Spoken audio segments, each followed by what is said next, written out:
Bueno, hermanos, buenos días nuevamente. Que el Señor los bendiga a todos. Bienvenidos a esta iglesia. Iglesia Presbiteriana Central de Cristo. Espero que ese sea el nombre en español. Aquí en Tampa, Florida. Y estamos muy contentos de que podamos estar juntos hoy en este día de Navidad, que estamos celebrando Navidad. En la antigua Roma, el tiempo o en el lugar donde exactamente nació el Señor Jesús, había una costumbre. Cuando nacía el hijo del emperador, del César, se proclamaba a gran voz diciendo: ha nacido el Salvador, el Hijo de Dios. Hoy vamos a hablar no de César y no de ningún político, que por cierto todos se creen igualmente salvadores y casi que hijos de Dios, sino que vamos a hablar del verdadero Salvador y del verdadero Hijo de Dios que nació, del Rey que nació un día como hoy. Hay algunos que piensan que no es así, pero nació un día como hoy, vino a este mundo a establecer definitivamente su reino entre nosotros. Eso es lo que nos reúne en el día de hoy, en un día de Navidad. Y el texto justamente es Lucas 2, versículos 8 al 20, que leímos al principio, que leímos la segunda lectura. Y vamos a reflexionar en ese texto. Vamos a ver la importancia del nacimiento del Señor Jesús y en especial cómo ese anuncio que el Señor Jesús le hizo a los pastores que estaban en los campos de Belén refleja muy bien lo que el Señor venía a hacer a este mundo. Entonces la enseñanza de hoy se titula Buenas Nuevas, ha nacido el Salvador, y va a constar de 3 puntos: los receptores, el contenido y la reacción. Los receptores, el contenido y la reacción. Entonces, hablando de los receptores, empieza diciendo el relato en el verso 8: en la misma región había pastores que estaban en el campo, cuidando sus rebaños durante las vigilias de la noche. El lugar del que está hablando Lucas son los campos de Belén. Esa es la región de la que está hablando aquí. La ciudad donde nació el rey David. Y José y María fueron a ese lugar porque ellos tenían que ser censados.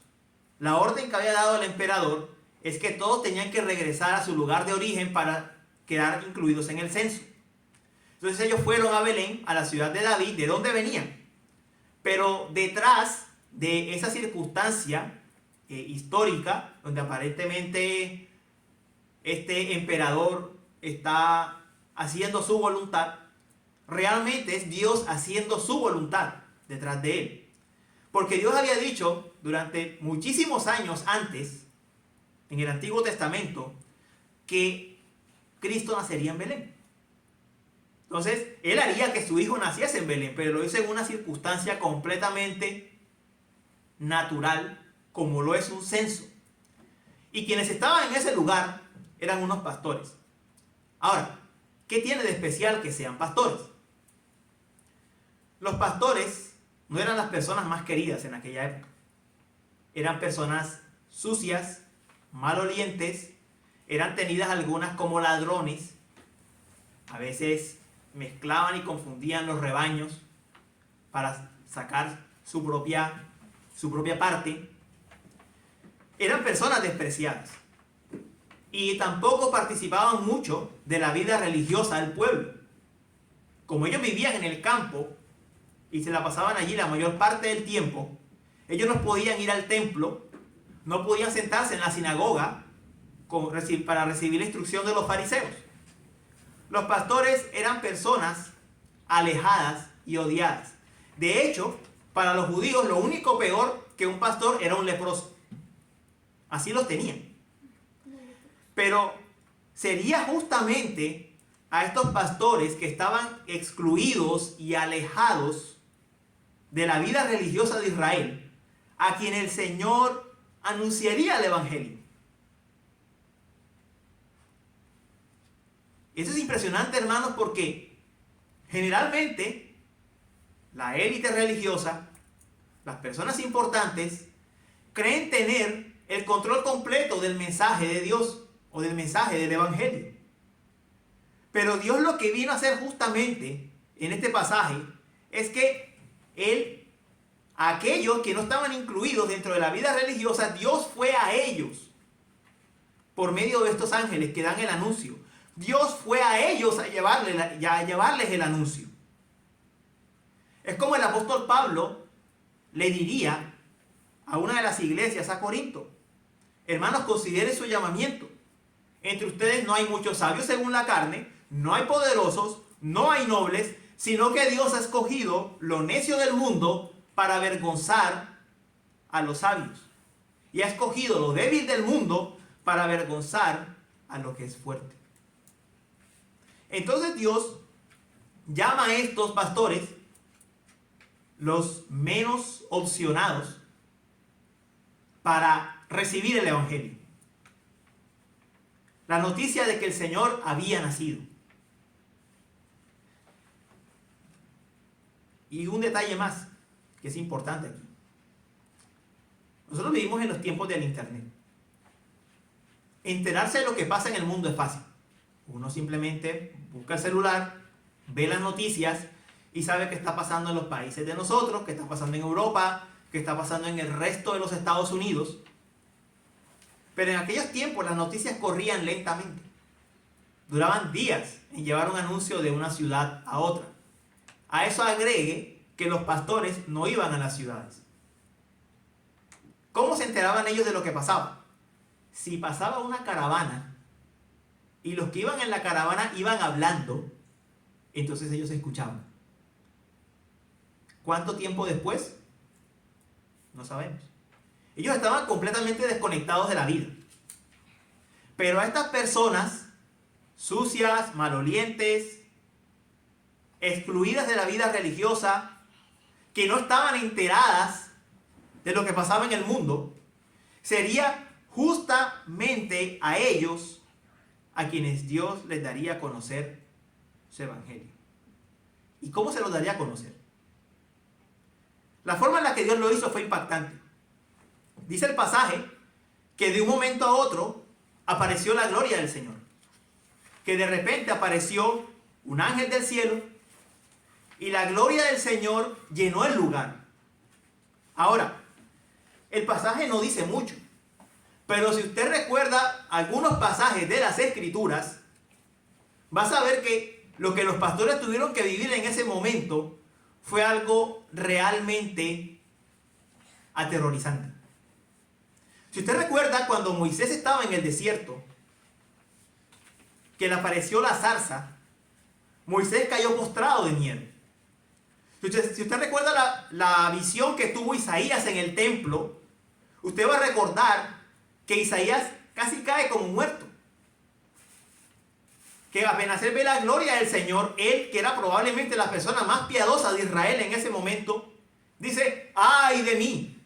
Pues soy muerto, pues mis ojos han visto a Jehová de los ejércitos.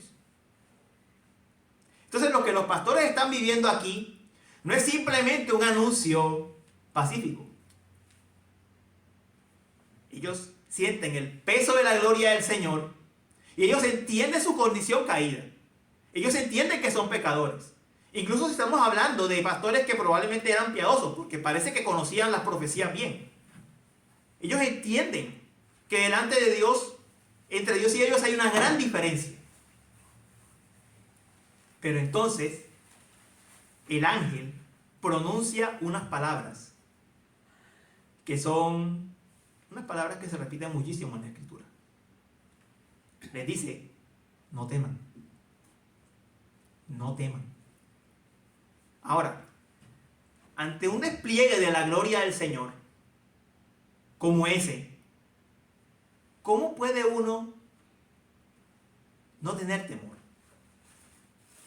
No tener miedo. La respuesta es el mensaje que recibieron. La respuesta está en el mensaje. Los versículos 10 al 12 dicen, hablando del contenido, que es el segundo punto: pero el ángel les dijo: no teman, porque les traigo, quitará razón, porque les traigo buenas nuevas de gran gozo que serán para todo el pueblo, porque les ha nacido hoy en la ciudad de David un Salvador que es Cristo el Señor. Esto les servirá de señal. Hallarán a un niño envuelto en pañales y acostado en un pesebre.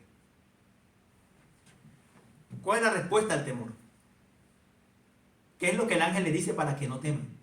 Ha nacido en la ciudad de David un Salvador que es Cristo el Señor. Esa es la razón por la que no deben temer.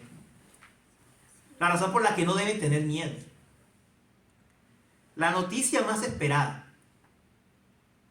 por los judíos piadosos, creyentes de ese tiempo, era que el Mesías llegase. La razón por la que estos 4 pastores, no se dice exactamente cuántos, podían estar tranquilos y confiados, era porque el Salvador había nacido. Porque el Salvador había nacido.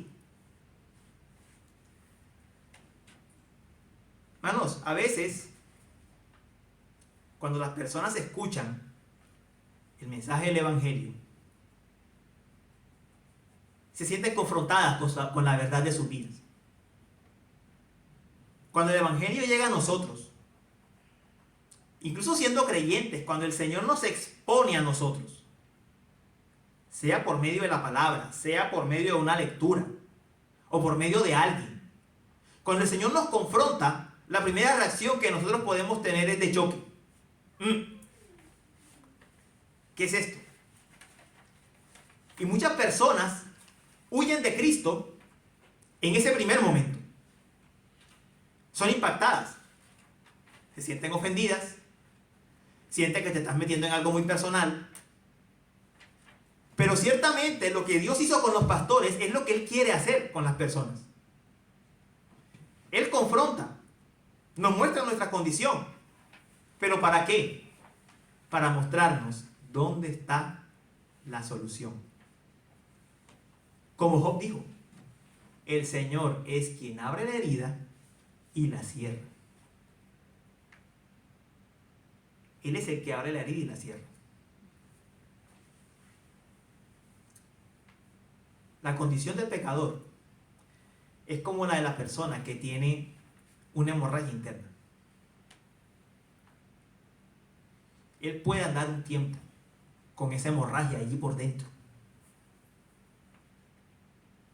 pero tiene que aparecer un doctor que abra la herida. Y no es agradable abrir la herida. Y si ha pasado mucho tiempo, la sangre se habrá coagulado, pero alguien tiene que abrir la herida para que esa podredumbre salga. Y ese alguien la tiene que volver a cerrar. Esto fue lo que el Señor hizo con estos pastores. Él les mostró su gloria, les mostró su condición, solo para decirles, ¿saben algo? No teman, no tengan miedo, porque Salvador les ha nacido. No tengan miedo. Cuando nosotros, incluso siendo creyentes, somos expuestos ante la realidad de nuestras vidas por Dios, hermanos, no es para tener miedo, no es para correr. El Señor no quiere de nosotros, los que somos creyentes, que salgamos corriendo. Lo que Él quiere es sanar lo que está mal. Eso es lo que Él quiere hacer. Y la buena noticia de todo esto que el Señor hizo con los pastores, la buena noticia de este anuncio, es que el pasaje dice que es para todos. El pasaje nos cuenta que este anuncio no era solamente para el sumo sacerdote, para los fariseos, para la clase religiosa de aquel tiempo, para la gente honorable y respetable de Israel. Este anuncio era para todos: pastores, leprosos, ciegos, cojos, paralíticos, publicanos. Todos podían recibir el mensaje del Salvador. Este anuncio del Señor está cargado de tanto significado en una frase tan corta, porque lo que el ángel les dice a ellos es: no teman, Porque en la ciudad de David les ha nacido un Salvador que es Cristo el Señor. Le está diciendo 3 títulos o 3 cosas importantes acerca del niño que va a nacer. Que es Salvador, que es el Cristo y que es el Señor. Esa es la razón por la que no deben temer. Cuando les dice que es el Salvador, les está diciendo que Él venía a redimir a su pueblo de sus pecados.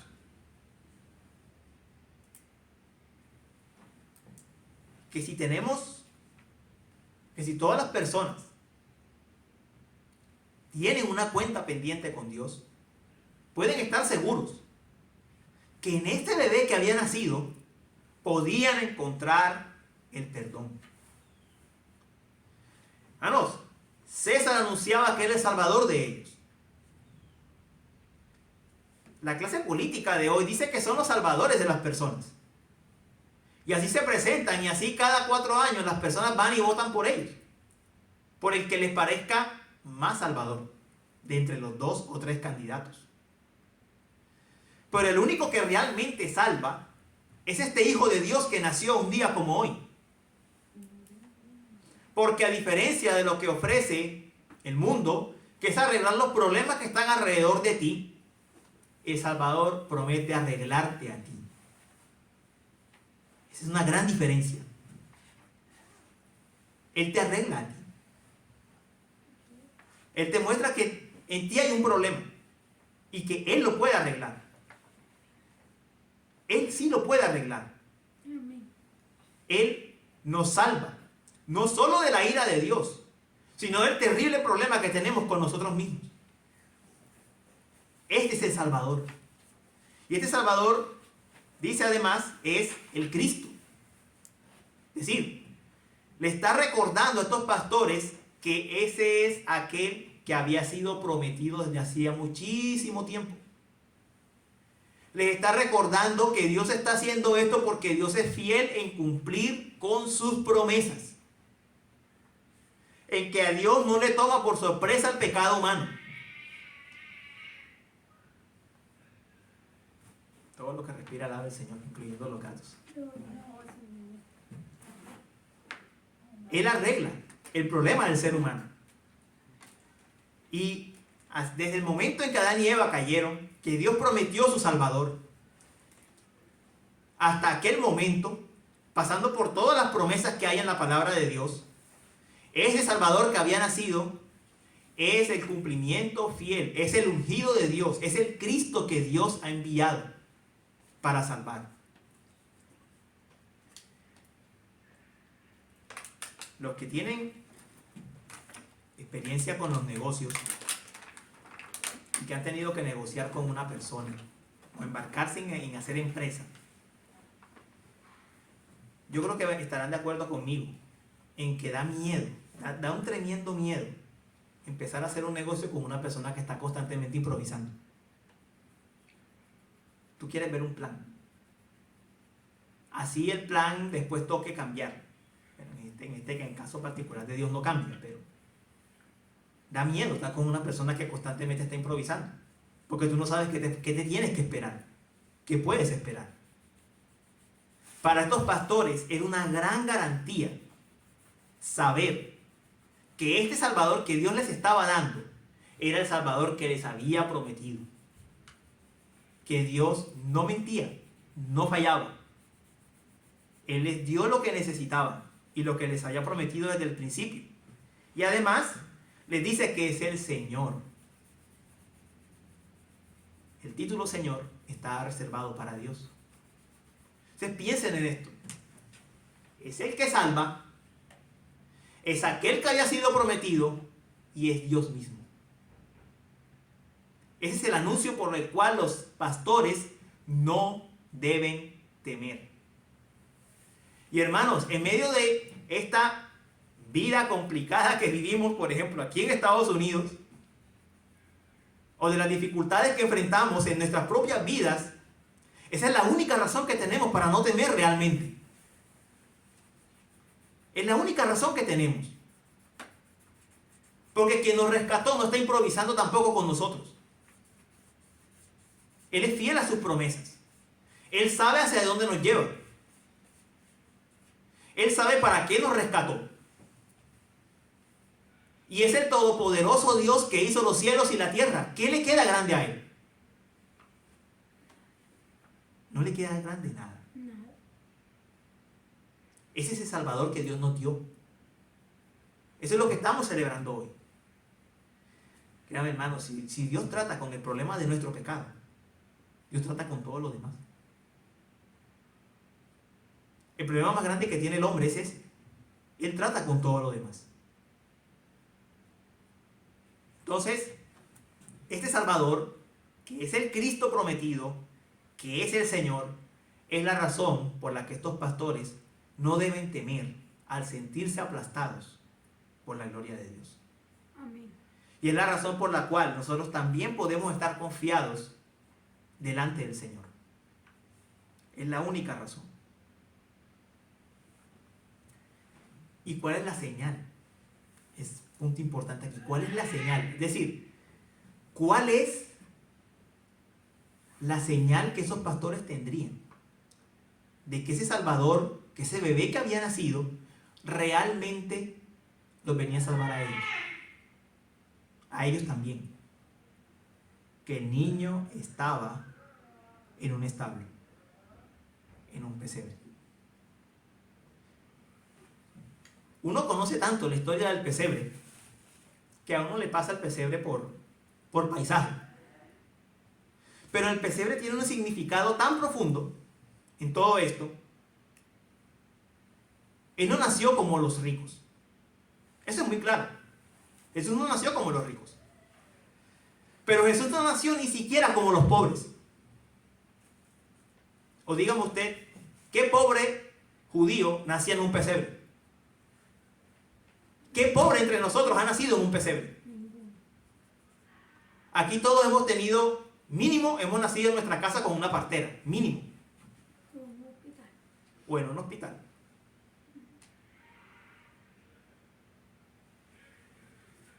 Cristo se hizo lo más bajo desde el momento en que nació.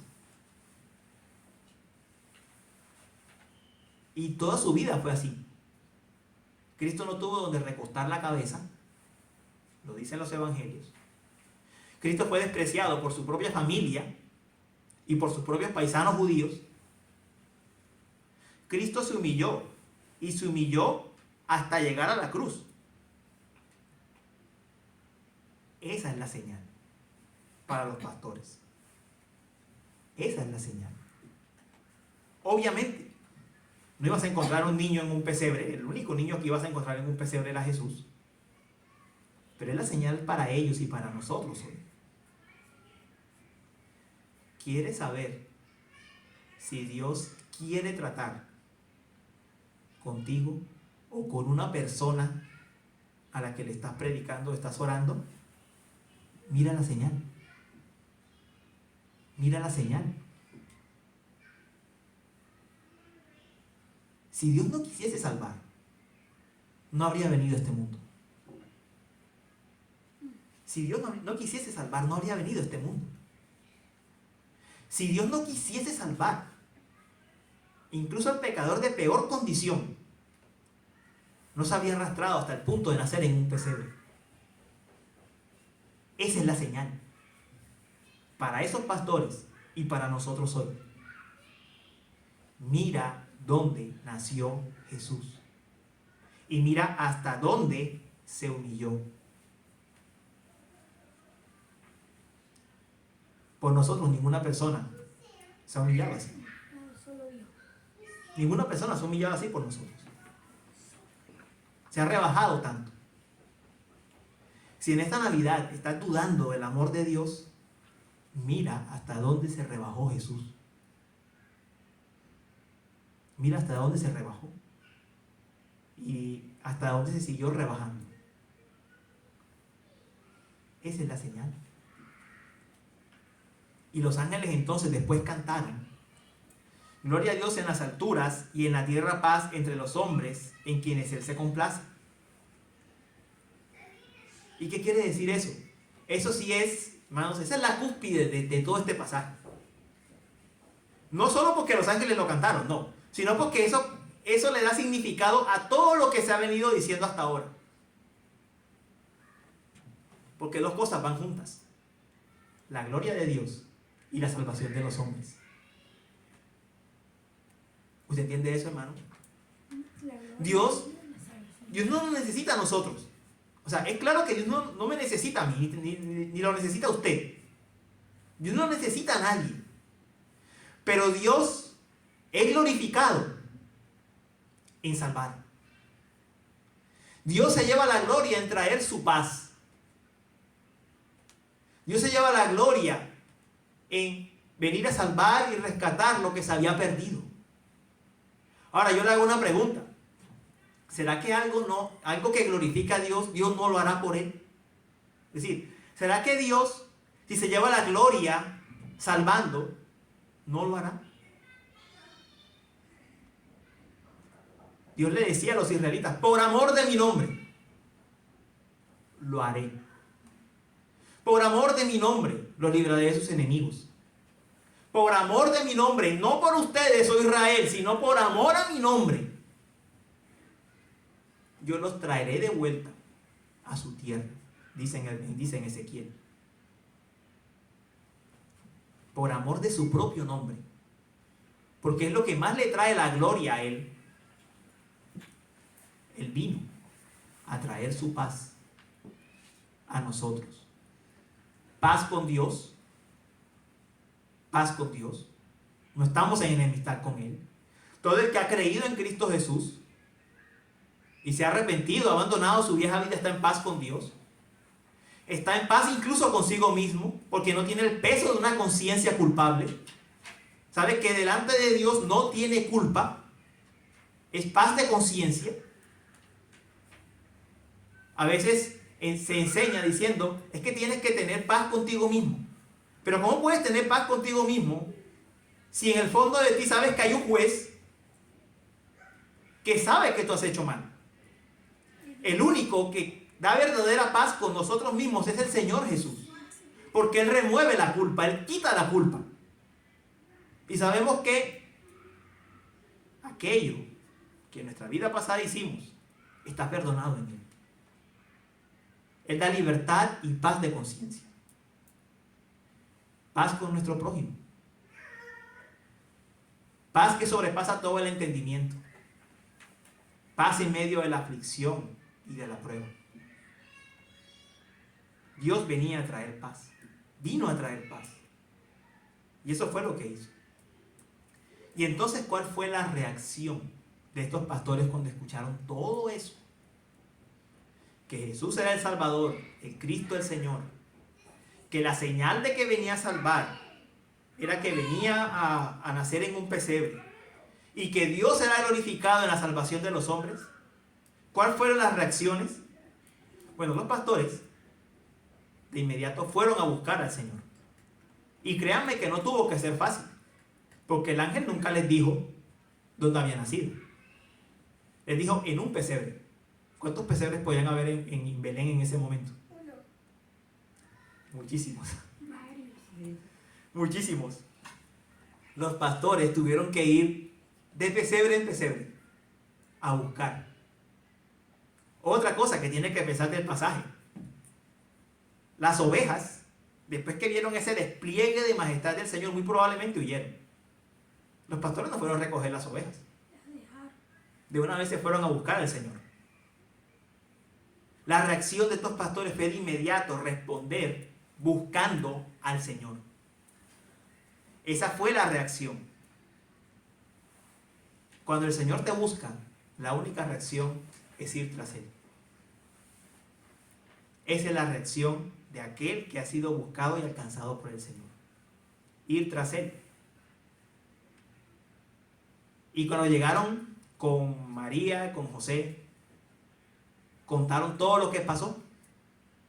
Y dice el pasaje que se fueron a su casa gozosos cantando por todo lo que había pasado. Conocer al Señor va a traer gozo a ti. Es inevitable. Es inevitable. Y María, lo dice el pasaje, María se quedó reflexionando.